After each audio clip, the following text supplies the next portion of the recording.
ನಂತರ ಚಾರ್ಮಿನಾರ್ ಚಿತ್ರದ ನಿಜವಾದ ಸೂತ್ರಧಾರನನ್ನು ಪರಿಚಯ ಮಾಡಿಸ್ತೀನಿ ಅಂತ ನಮ್ಮ ಜೊತೆ ಇದ್ದಾರೆ ಚಾರ್ಮಿನಾರ್ ಚಿತ್ರದ ನಿರ್ದೇಶಕ ಚಂದ್ರು ಅವರು. ಸರ್, ಚಾರ್ಮಿನಾರ್ ಚಿತ್ರ, ತಾಜ್ ಮಹಲ್ ಚಿತ್ರನ ನೀವು ಸ್ಯಾಂಡಲ್ವುಡ್ಗೆ ಒಂದು ತಾಜ್ ಮಹಲ್ ಥರನೇ ನೆನಪಿನಲ್ಲಿ ಉಳಿಯೋ ಥರನೇ ಮಾಡಿದ್ರ. ಸೊ ಚಾರ್ಮಿನಾರ್ ಚಿತ್ರ ಹೇಗೆ ಕತೆ ನಿಮಗೆ ಬಂದಿತ್ತು? ತಾಜ್ ಮಹಲ್ ಮಾಡಿದಾಗ ನಂಗೆ ಒಂದು ರಿಯಲಿಸ್ಟಿಕ್ ಸಬ್ಜೆಕ್ಟ್ ಸಿಕ್ಕಿತ್ತು, ಮಾಡಿದೆ. ಆ ಚಂದ್ರು ಅಂತಂದರೆ ರಿಯಲಿಸ್ಟಿಕ್ ಸಿನಿಮಾಗಳ ನಿರ್ದೇಶಕ ಅಂತ ನನ್ನ ಸೀಲಿಗೆ ಒಂದು ಬೆಲೆ ಕೊಟ್ಟಿದ್ದಾರೆ. ಸ್ಕೂಲಲ್ಲಿ ನನಗೊಂದಿನ ಒಂದು ಕಾಲ್ ಬಂತು. ಏನು ಅಂತಂದರೆ ಓಲ್ಡ್ ಸ್ಟೂಡೆಂಟ್ಸ್ ಎಲ್ಲ ಸೇರ್ತಾ ಇದ್ದೀವಿ, ಅದನ್ನು ಫಂಕ್ಷನ್ ಮಾಡ್ತಾ ಅಲ್ಯೂಮಿನಿ ಅಂತೀವಿ, ಸೊ ಹಳೆ ವಿದ್ಯಾರ್ಥಿಗಳ ಸಂಘ ಅಂತ.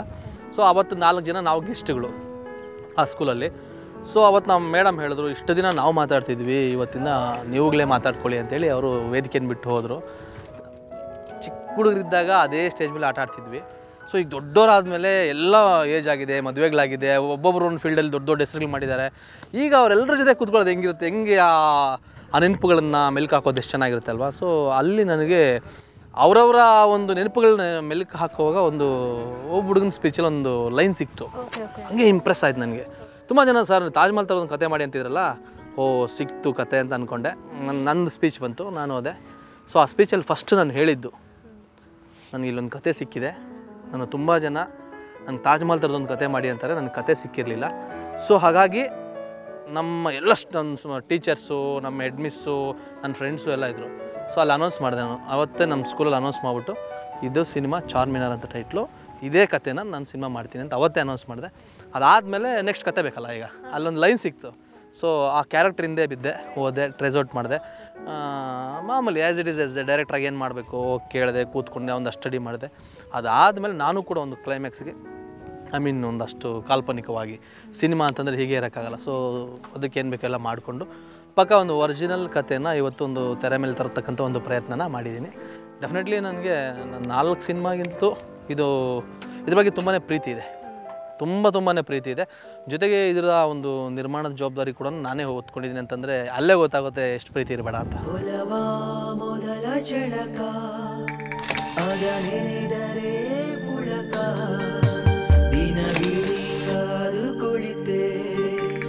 ಎದುರಿಗೆ ಬಂದಳಕ್ಕೆ ಪರಿಚಯ ಆದ ಮೇಲೆ ಹೆಸರ ಹಿಡಿದು ಕರೆದೆ ರಾಧೆ ರಾಧೆ ರಾಧೆ ರಾಧೆ. ನೀವು ನಿಮ್ಮ ಚಿತ್ರಗಳಿಗೆ ತುಂಬ ಮೈಲ್ಡ್ ಆಗಿರುವಂಥ ಹೀರೋಗಳನ್ನ ಆಯ್ಕೆ ಮಾಡ್ಕೊತಾ ಇದ್ರಿ. ಅಜಯ್ ರಾವ್ ಇರ್ಬೋದು, ಅಥವಾ ಮಾಸ್ಗೆ ಮೈಲಾರಿ ಬಂದಾಗ ಶಿವಣ್ಣ ಅವ್ರು ಇರ್ಬೋದು, ಕತೆಗೆ ತಕ್ಕಂತೆ ನೀವು ಆಯ್ಕೆ ಮಾಡ್ಕೊಂಡ್ರಿ. ಸೊ ಈಗ ಚಾರ್ಮಿನಾರ್ ಕತೆ ನೀವು ಇಂಥದೇ ನಾಯಕ ಬೇಕು ಅಂತ ಕತೆ ಇಟ್ಕೊಂಡು ಬರ್ತಿದ್ದ, ಅದೇ ನಾಯಕ ನಿಮ್ಮ ಚಿತ್ರಕ್ಕೆ? ಇಲ್ಲ, ನನಗೇನು ಅಂತಂದರೆ ನನಗೆ ಒಬ್ಬ ನಾಯಕ ಯಾವಾಗಲೂ ನನಗೆ ಫುಲ್ ಟೈಮಾಗಿ ನಾಯಕ ಕೈಗೆ ಸಿಗಬೇಕು. ಯಾಕಂದ್ರೆ ನಾನು ಒಂದು ಹೇರ್ ಸ್ಟೈಲಿಂದ ಇರ್ಬೋದು. ಈಗ ನನ್ನ ಸಿನಿಮಾದಲ್ಲಿ ಒಂದು ಎಷ್ಟು ಇರುತ್ತೆ, ಇನ್ನೊಂದು ಸಿನಿಮಾಗೆ ಹೋದಾಗ ಇನ್ನೊಂದಾಗುತ್ತೆ, 2-3 ಸಿನಿಮಾ ಮಾಡ್ತಿದ್ದು ಕ್ಲಾಶ್ ಆಗುತ್ತೆ. ಸೊ ನಾನು ಯಾರೇ ಆಗಿರ್ಬೋದು, ಫಸ್ಟ್ ಫುಲ್ ಟೈಮ್ ನಾನು ಚಂದ್ರನ ಚಾರ್ಮಿನಾರ್ ಮಾಡ್ತಿದ್ದೀನಿ, ಚಾರ್ಮಿನಾರ್ ಅಷ್ಟೇ. ತಾಜ್ ಮಹಲ್ ಮಾಡ್ತೀನಿ, ತಾಜ್ ಮಹಲ್ ಅಷ್ಟೇ. ಯಾಕಂತಂದರೆ ಸಾಕಷ್ಟು ಮೋಲ್ಡ್ ಮಾಡ್ತೀನಿ ಎಲ್ಲ ಪ್ರತಿಯೊಂದು ಗೆಟಪ್ಗಳಲ್ಲೂ. ಸೊ ಹಾಗಾಗಿ ನನ್ನ ಕತೆಗೆ ಯಾರು ಸೂಕ್ತ ಅಂತ ಹೇಳಿ, ಜೊತೆಗೆ ಅವ್ನ ಡೇಟ್ಸ್ ಅವೈಲಬಿಲಿಟಿ ಕೂಡ ನೋಡ್ಕೊಂಡು ನಾನು ಆಯ್ಕೆ ಮಾಡ್ಕೊತೀನಿ.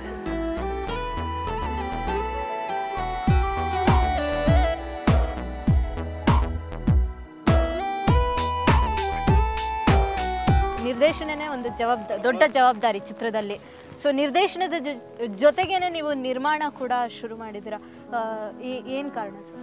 ಇಲ್ಲ, ನಾನು 4 ಸಿನಿಮಾ ಆದಮೇಲೆ 5ನೇ ಸಿನಿಮಾ ಪ್ರೊಡಕ್ಷನ್ ಮಾಡ್ತಾ ಇದ್ದೀನಿ ಅಂತಂದರೆ ಆ್ಯಕ್ಚುಲಿ ನಾನು ಯಾವತ್ತೂ ನಿರ್ಮಾಣದ ಕಡೆನೇ ಆಸೆ ಪಟ್ಟನೂ ಅಲ್ಲ, ಆಮೇಲೆ ಅಷ್ಟು ಶಕ್ತನೂ ಅಲ್ಲ. ಸೊ ಕಾರಣಾಂತರಗಳಿಂದ ನಿರ್ಮಾಪಕನಾಗಬೇಕಾಯಿತು. ಸೊ ಜೊತೆಗೆ ನನ್ನ ಸ್ನೇಹಿತರು ಕೂಡ ನನಗೆ ಗಾಡ್ ಗಿಫ್ಟ್, ಒಳ್ಳೊಳ್ಳೆ ಸ್ನೇಹಿತರಿದ್ದಾರೆ. ಈಗ ಮುನೀಂದ್ರ, ನಮ್ಮ ರವಿ, ನನ್ನ ಬ್ರದರ್ ರವಿ, ನಮ್ಮ ಬಾಬಣ್ಣ ಅಂತಿದ್ದಾರೆ, ನಮ್ಮ ಕಸಿನ್ ಬ್ರದರು.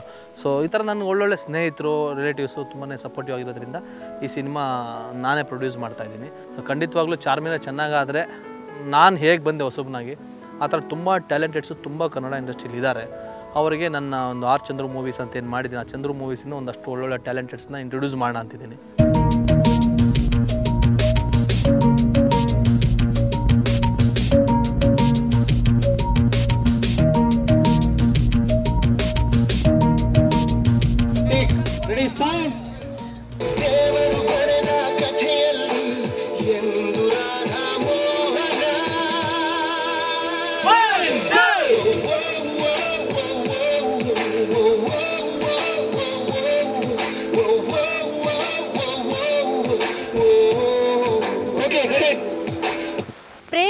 ಅವ್ರಿಗೊಂದು ಲವ್ಲಿ ಸ್ಟಾರ್ ಚಾಕ್ಲೇಟ್ ಬಾಯ್ ಇಮೇಜ್ ಇದೆ ಅಂತಲೇ ನೀವು ಸೆಲೆಕ್ಟ್ ಮಾಡ್ಕೊಂಡ್ರಾ ಅಥವಾ ನಿಮ್ಮ ಚಾರ್ಮಿನಾರ್ಗೆ ಅವ್ರ ಕತೆ ಹೊಂದ್ತಾರೆ ಅಂತ ಅಂದ್ಬಿಟ್ಟು ಸೆಲೆಕ್ಟ್ ಮಾಡ್ಕೊಂಡ್ರಾ ಈ ಚಿತ್ರ? ಇಲ್ಲ, ಹಂಗಂತೇನಿಲ್ಲ.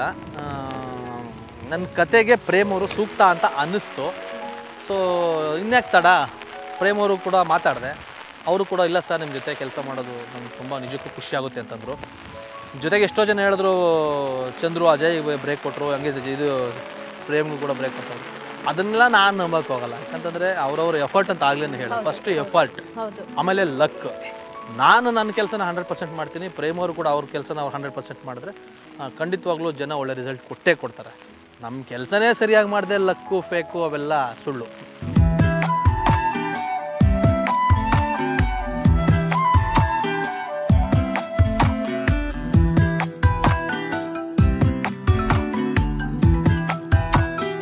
ಈಗ ಚಿತ್ರೀಕರಣ ಸಾಕಷ್ಟು ಮುಗಿದಿದೆ, ಸಾಂಗ್ ಶೂಟು ಶುರು ಮಾಡಿದ್ದೀರಾ, ಯಾವಾಗ ತೆರೆ ಮೇಲೆ ತರಬೇಕು ಈ ಚಿತ್ರನ? ಈಗ ನಾನು ಅಂದ್ಕೊಂಡಂಗೆ ಎಲ್ಲ ಈಗ ಸಾಂಗ್ ಸ್ಟಾರ್ಟ್ ಮಾಡಿದ್ದೀನಿ. ಈ ಸಾಂಗು ಇಲ್ಲಿ ಸಾಂಗ್ ಮುಗಿದ್ಮೇಲೆ ಮತ್ತೆ ಬೆಂಗಳೂರು ಬರ್ತೀನಿ. ಅಲ್ಲಿ ಹರ್ಷ ಮಾಸ್ಟರ್ದು ಒಂದು ಸಾಂಗ್ ಇದೆ, ಇಂಟ್ರೊಡಕ್ಷನ್ ಸಾಂಗು. ಬೆಂಗಳೂರಲ್ಲಿ ಓಲ್ಡ್ ಫೀಲೆಲ್ಲ ಇಟ್ಕೊಂಡು ಒಂದು ಸಾಂಗ್ ಮಾಡ್ತಾಯಿದ್ದೀನಿ. ಓಲ್ಡ್ ಬಿಲ್ಡಿಂಗ್ಸು ಆ ಥರ ಇಟ್ಕೊಂಡು. ಸೊ ಆ ಸಾಂಗ್ ಮುಗಿದಿದ್ದು ಇಮಿಡಿಯೇಟ್ ಏನು ಮಾಡ್ತೀವಿ, ಮತ್ತೆ ಈ ಕಡೆನೇ ಬರಬೇಕಂತ ಔಟ್ಡೋರು. ಅದನ್ನೆಲ್ಲ ಮುಗಿಸಿ ನಾನು ಅಂದ್ಕೊಂಡಂಗೆ ಆದರೆ 4 ಸಾಂಗು, ಒಂದು ಬಿಟ್ ಸಾಂಗ್ ಇದೆ, ಒಂದು ಸಾಂಗ್ ನಾನೇ ಮಾಡಿದ್ದೀನಿ, situation song. So situation song almost ಎಲ್ಲ ಡೈರೆಕ್ಟರ್ ಮಾಡ್ತಾರೆ, ಅದು ಹಂಗಾಗಿ ನಾನು ಚೆನ್ನಾಗಿ ಮಾಡಿದ್ದೀನಿ ಅದನ್ನು. ಇನ್ನು 4 ಸಾಂಗ್ ಇದೆ, ಇದನ್ನು ಮುಗಿಸಿ ಆಲ್ಮೋಸ್ಟ್ ಟಾಕಿ ಆಗಿ ಎಡಿಟಿಂಗ್ ಆಗಿದೆ. ಆ ಎಡಿಟಿಂಗ್ ಆದಮೇಲೆ ಈ ಸಾಂಗ್ ಜಾಯಿನ್ ಮಾಡೋದು ನವೆಂಬರ್ ಎಂಡ್ ಆರ್ ಡಿಸೆಂಬರ್ ಅಂತ ಅಂದ್ಕೊಂಡಿದ್ದೀನಿ.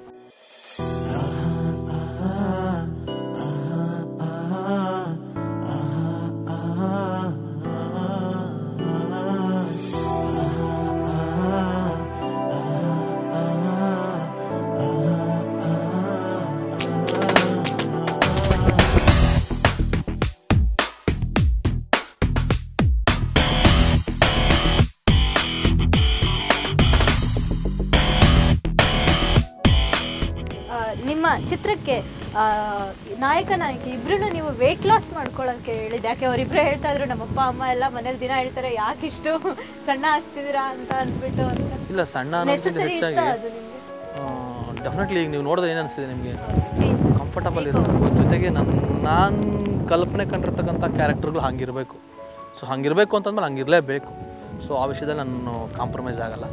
ಸೊ ಡೆಫಿನೆಟ್ಲಿ ಪ್ರೇಮು ಕೂಡ 6 ಪ್ಯಾಕ್ ಇರ್ಬೋದು, ಸಣ್ಣ 4 ಎಡಪ್ ಬಂದೋಗುತ್ತೆ, ಆದಷ್ಟಕ್ಕೆಲ್ಲ ಅಯ್ಯಪ್ಪ ರೆಡಿ ಆದರು.